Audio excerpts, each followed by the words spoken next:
You mentioned celiac disease. Is that the same as gluten sensitivity? No, no, Okay. very different, very different. And we've thought of gluten sensitivity as only being celiac until the last 2 years.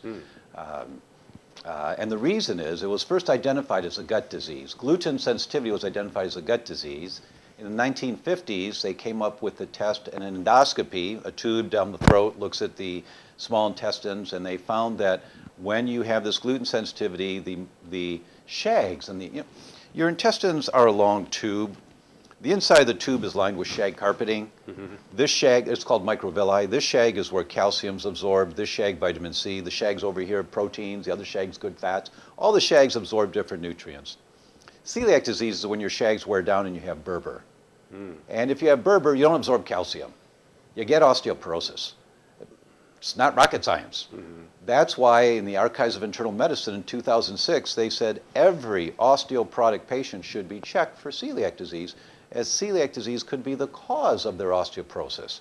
So I show that study in my seminars. I say, so docs, given that the Archives of Internal Medicine say that every osteoporotic patient should be checked because it's so common, which one will you not check? And it's not that every osteoporotic patient has a gluten sensitivity, but it's so common that the experts say every one of them should be checked for it. So what conditions? Any condition. So the endoscopy, so the shags wear down. The shags wear down, and it's called villus atrophy. The villi, the shags, atrophy, they wear down. That's celiac disease, and in the 1950s that was identified. You put those people on a gluten-free diet, the shags grow back in about a year. Okay. So they gave them gluten again, the shags go away. So, oh, that's it, it's gluten sensitive is when the shags wear down. So until very recently, if people thought they had a gluten sensitivity, the doctor would do the endoscopy. If the shags weren't worn down, they say, no, you don't have a problem with gluten. See, your shags are all good. And the patient would say, but I feel better if I don't eat gluten. Or even if the blood test the doctor did showed that there was a sensitivity to gluten, the doctor would say, no, the endoscopy is normal, you're fine. Well, now we know that's just one manifestation.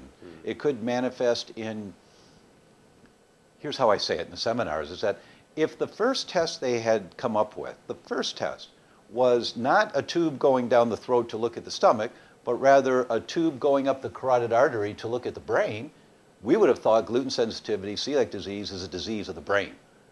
But the first one we saw was in the gut, so everyone focused on the gut.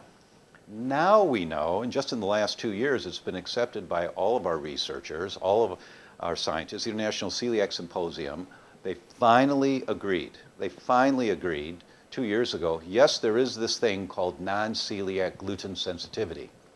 Okay. So what they've asked is that, can we have the same language, please? Can we all have the same way of referring to this? And so they requested that all scientists, all researchers, all clinicians, all practitioners, all patients use the same language. That is, the umbrella term that covers it all is a gluten-related disorder. If you have the genes and you have problems in the intestines and the villi are wearing down, it's celiac disease under the umbrella.